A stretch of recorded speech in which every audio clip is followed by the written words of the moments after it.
a beaucoup parlé prévention routière hier avec l'apparition des chiffres comme tous les mois, avec une sorte de stabilisation, on va dire. Il y a peu d'écart finalement avec les mois précédents. Mais nous, ce matin, Christian, on va s'intéresser à autre chose, à savoir qu'il n'y a pas très longtemps, le contrôle technique renforcé, la deuxième phase du contrôle technique renforcé, ça commence déjà à être compliqué. Il y a deux phases qui étaient prévues pour le 1er janvier prochain pour les véhicules diesel, a été tout simplement suspendue. C'est tout récent, c'était dans l'actu. Exactement. La première phase, c'était le 20 mai dernier. Et là, celle qui devait être la deuxième, le 1er janvier, concernait les diesels. Surtout la pollution et les seuils d'émission des moteurs diesel devaient être abaissés. Alors, ce n'est pas annulé, c'est reporté théoriquement au 1er juillet 2019.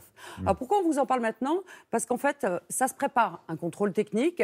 De nombreuses personnes sont concernées puisque 60% du parc en France est diesel. Donc, on est très nombreux à avoir des moteurs diesel. Et donc, on disait, ça se prépare. Et puis, la surprise, c'est que les moteurs diesel récents peuvent être aussi concernés et recalés par le contrôle technique.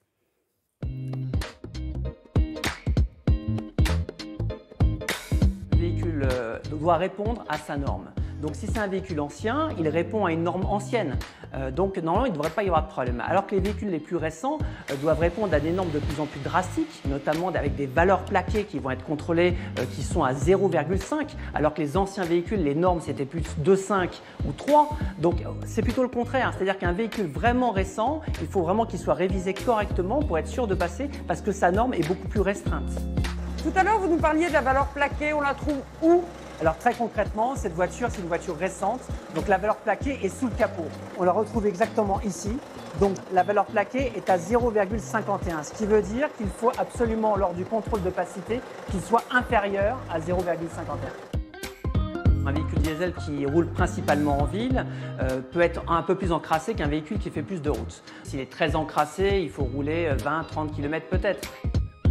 L'avantage pour un véhicule diesel quand il fait de la route, c'est qu'il va régénérer notamment le filtre à particules. Donc il va le faire naturellement. Ça, c'est vraiment quelque chose d'extrêmement efficace.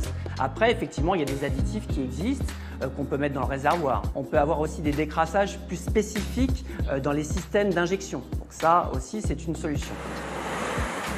Il faut ne pas attendre que le véhicule soit encrassé pour réagir. C'est pour ça que l'éco-révision, l'intérêt, c'est d'avoir un suivi sur le long terme pour justement régler les problèmes avant même qu'ils arrivent.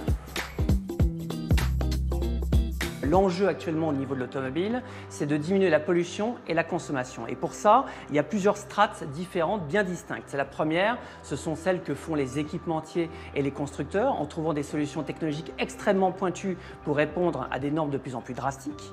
Après, il y a le contrôle technique, il est là pour vérifier que ces normes soient optimisées tout au long de la vie du véhicule sur un parc roulant vieillissant. Et puis après, l'après-vente, effectivement, a un rôle très important.